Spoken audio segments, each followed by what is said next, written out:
Hey friends, and welcome back to this week's Self-Love Masterclass. I think it's been over a week since I did my last video, and I have to say I've really missed coming out here and connecting with all of you. I hope you missed me as well, and I'm really excited to dig into this video. As you can see by the title, I'm going to be talking to you all about how to protect your personal energy and stay sane over the holidays. So I think a great place for us to start is really to just look at all the stuff that we have to deal with and what we go through over the holidays.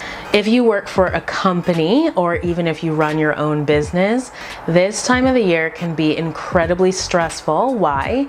Well, because it's all about the bottom line. It's all about bringing in the cash. So sticking with financial stuff, let's just look at our personal lives, how we're spending money in our own lives, right? For a lot of us, this can be stressful because in this time of the year, we're spending a lot more than we do typically, at any other time of the year. We've got presents to buy and groceries to buy and baking and festivities, activities, like all this stuff going on.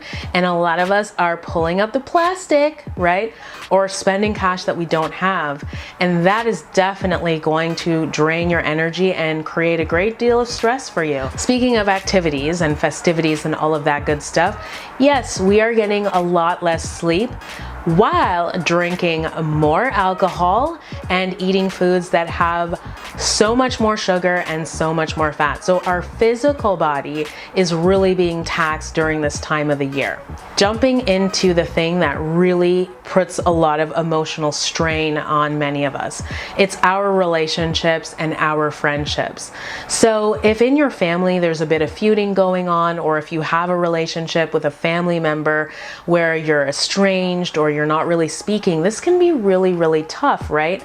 This time of year drags up memories that you may have had with them in previous or from previous holidays, or things that are going on in your family. Additionally, for those people that are dealing with family members who are sick or family members who have passed on, this is going to be really, really tough because there's, again, a lot of memories, a lot of things that you used to do together or you would love to do together that you can't, and that really can be a very painful experience. And then there are so many of us who don't have any family left here or who aren't close to our family. And so this time of the year can feel really, really lonely when all these other people that are spending all of this time with their family and their friends. So now that we have a clear understanding of what the stressors are, what can we do to protect our energy and make sure we stay sane over the holidays? Well, the very first thing, and listen, I'm going to share the things that I offer to my clients with you. Now, I won't be able to share every single thing in this video, and of course, every person's situation is unique. So if you want to work with me one-on-one, all of my links are below, and then you and I can chat personally. But anyway, this stuff is going to really help most people that are watching this video, including you. The first thing, and I talk about this in all of my videos, is self-care, right? Self-care is going to be the thing that is going to save your life during the holidays. Let's say that you love yoga, or you really like to meditate, or you love to read, journal, whatever the activities that you do that really bring you peace and make you feel balanced. These are the things that you really want to make sure to do over the holidays. Typically what happens for most people, which is what causes them to burn out, is they put these activities at the bottom of the list. They basically say to themselves, I'm so busy, I have no time, or whatever, I have no money, so I am gonna just put these things last. And that very, very thought is what causes burnout, because what you're essentially saying is, I'm going to put everything else ahead of me. So during the holidays, you want to make sure that you're actually doing extra yoga classes, that you're reading more, that you're meditating more, or taking more time to meditate when you do meditate, that you're really connecting with people who help you to feel recharged. So before I go on, actually, why don't I just go on? Because that brings me into the next point.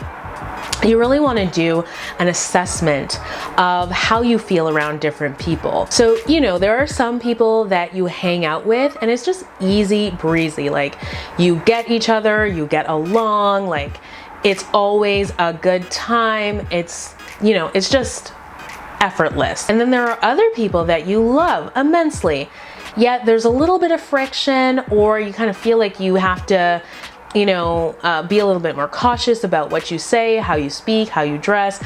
Maybe you act a little bit differently around them, or you feel slightly misunderstood by them. This doesn't mean that you don't ever want to hang out with them or spend time with them. It just means that you have to generate yourself a little bit more. It takes a little bit more energy for you to be super awesome with them and spend a great deal of time with them. When you're dealing with people like that, you really want to make sure that you do an activity for yourself, a self-care / self-love activity for yourself before you hang out with them or after you hang out with them. What you do not want to do, notice I said what you do not want to do, okay? Prepare yourself right now, is schedule back to back to back to back things where you're just going to be depleted of energy, giving, and not giving anything back to yourself. If you're doing a lot of that, you're going to feel so burned out. It's just not going to be a good scene. So create those self-care and self-love buffers between activities. And quite honestly, it doesn't even have to be something that you have to spend a lot of time doing.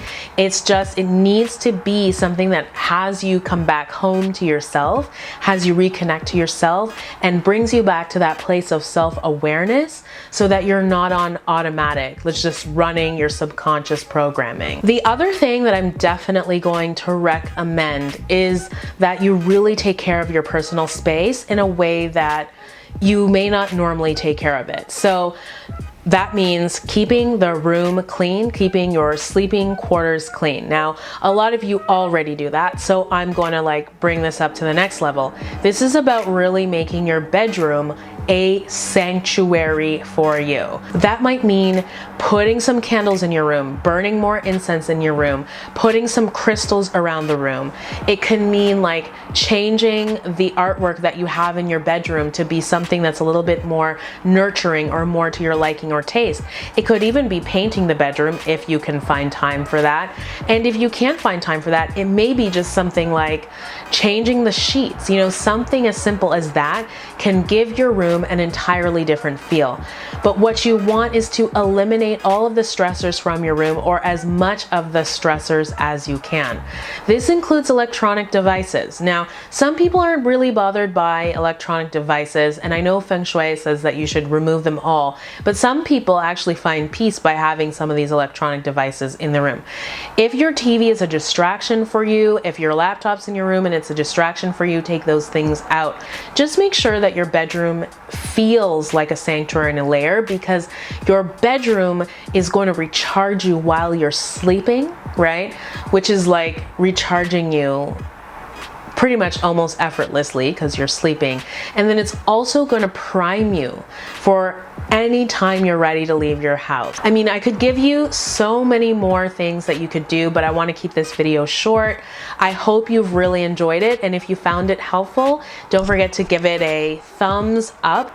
Also, if you're not already subscribed to this YouTube channel, definitely do that. If you're new to this YouTube channel, I recommend that you check out the other playlists, save them if you want to do that as well, and watch the whole series and watch these videos as many times as you'd like to have the information really sink in. Last but not least, if you're not already following me on Instagram, you can come over and do that. My handle is @ModernDayWiseWoman. It's all one word in all capitals. We've got like 11,000 people there, and it's pretty awesome, I have to say. And yeah, I think that's all for right now. I'm so happy you and I had the chance to connect, and just always remember that until you and I see each other again somewhere online or in person, that we are in this together. Mwah.